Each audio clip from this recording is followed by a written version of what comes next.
Nah itu. Jadi Sampai ayyakhofa kan ma'hu. yang paling ringan ini ya. Il anahu yukhafu min istimalil mai ayasiro maradun makhufan. Jadi menimbulkan sakit justru. Sing awalnya sehat tapi kemudian menjadi sakit yang mengkhawatirkan. Saya kira cukup ya. Nanti soal itu bisa diangan-angan malih. Tapi ibarat sudah siap, nanti tinggal ditambah gimana dok?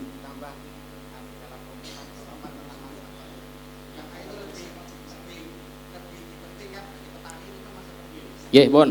Sekarang kita tambahi batasan masakoh. Terdapat masakoh.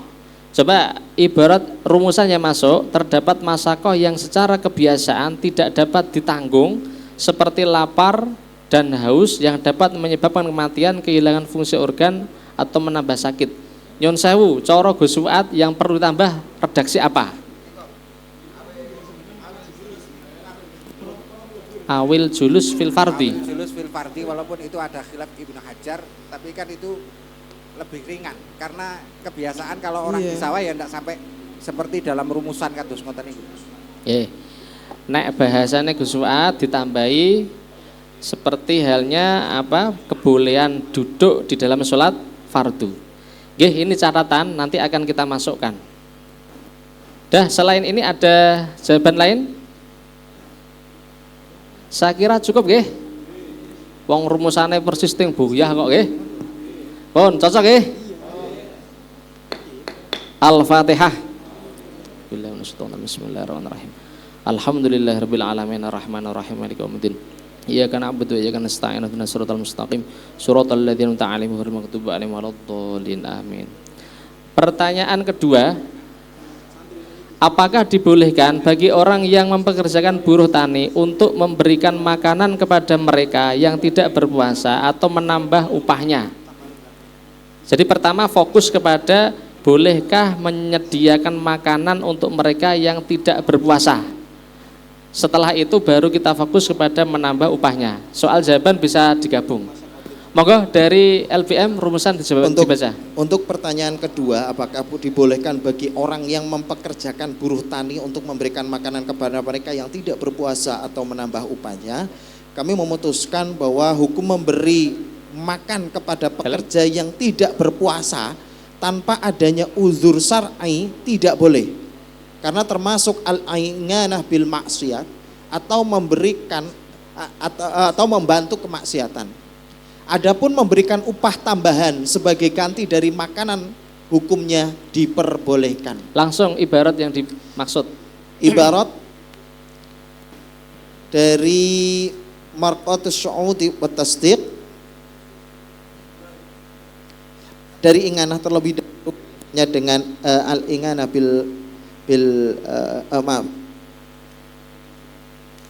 ibarat nomor sebentar, ini salah buka. Dari inganah ibarat nomor 10, mulai dari nomor 10, 11 halaman 103. Harus halaman 103. Qaluhu min kulli tasarrufun yufdi ila maksiatin. Bayan linahwi dzalika kabainid dabati liman yukallifuha fawqa taqatiha wal amati ala may yattakhidhuha li ghina'in muharramin wal khashabi ala may yattakhidhu ala talagwin wa ka'it'ami muslimin mukallafin kafiron mukallafan fi nahari Ramadan wa kadza bainguhu ta'aman ulima audzunna annahu yakuluhu naharon. Pun cukup. Betul sah yang lain. Sepi kita amati ibarat dalam halaman 103, di situ ada kalimat termasuk i'anah alal maksiyah it'ami muslimin mukallafin kafiron mukallafan fi nahari Ramadan. Jadi orang Islam tidak boleh memberi makan orang kafir di siang hari bulan Ramadan karena mereka itu hakikatnya sama-sama punya kewajiban puasa. Apalagi wong Islam. Jadi posisinya sama. Monggo ibarat yang ada berikut rumusan yang ada kita amati, kita tanggapi. Monggo dari Suriah monggo. Mbak wonten sing mboten cocok kok bisa i'anah al ma'siyah misalkan. Monggo. Pripun? Cocok napa? Saking Bonorowo. Monggo Pak, nggih. Pakai mic Pak, monggo Mas. Assalamualaikum warahmatullahi wabarakatuh. Ini mungkin menyimpang dari apa yang dibicarakan panjenengan. Ini hanya mohon minta tahu. Misalkan Pak, misalkan ada salah seorang mau menggadekkan sawah Pak. Contohnya ini Pak. Nanti saya pertanyaannya hukumnya boleh apa tidak? Hukumnya bagaimana? Misalkan Pak ada seorang punya sawah mau butuh uang atau duit, lah dikrus emas, misalkan sawah 125 ubin mau dipinjamkan emas 50 gram, entah itu 5 tahun entah 3 tahun, lah besok sebelum bisa mengembalikan ya tetap masih menanami sawahnya. Nah, entah 2 tahun, entah 4 tahun, entah 5 tahun, emas tetap besok 50 gram, lah yang memberi emas itu menanami sawahnya. Pertanyaannya bagaimana hukumnya, diperbolehkan apa tidak? Sekian, wassalamualaikum warahmatullahi wabarakatuh. Waalaikumsalam. Pertanyaan jenengan kami terima dan kami simpan, insya Allah ke depan kita bahas. Ngoten nggih? Karena ini forumnya membahas jawaban yang ada. Terima kasih Pak asilahnya nggih. Insya Allah akan kita bahas. Monggo kita kembali kepada jawabannya ada. Mbok bila ada tanggapan?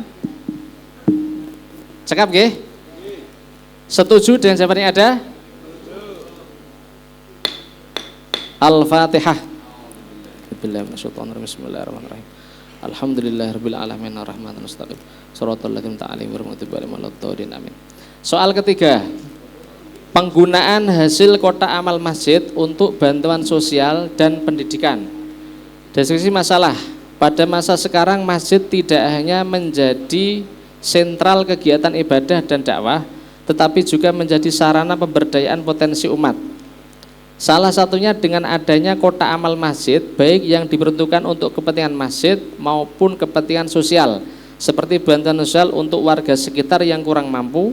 Ada juga hasil kotak amal masjid yang digunakan untuk bantuan pendidikan bagi santri di sekitar masjid yang sedang belajar agama di pesantren.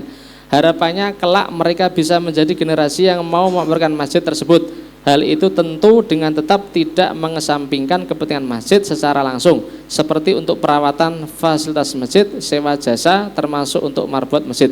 Pertanyaan, bagaimana hukumnya penggunaan hasil kotak amal masjid untuk bantuan sosial dan pendidikan dengan harapan para penerimanya kelak bisa memakmurkan masjid tersebut? Saya batasi untuk soal pertama dulu.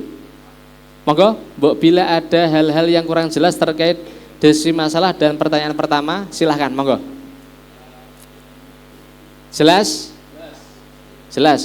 Sekarang langsung mawon untuk pertanyaan pertama, bagaimana hukumnya penggunaan hasil kotak amal masjid untuk bantuan sosial dan pendidikan dengan harapan para penerimanya kelak bisa memakmurkan masjid tersebut? Monggo, Mas Husain dulu. Jawaban untuk pertanyaan pertama, menimbang bahwa masjid seperti halnya orang yang merdeka dalam arti memiliki hak kepemilikan atau atas properti.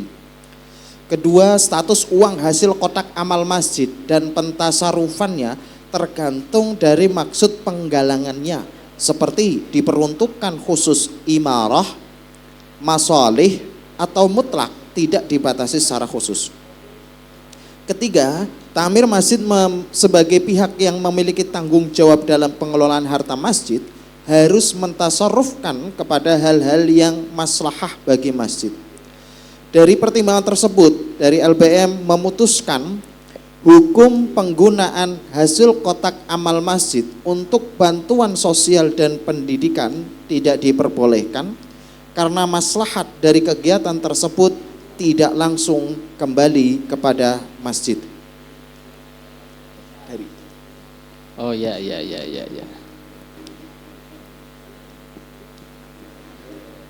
Oke, terima kasih. Ini ada jawaban dari LBM.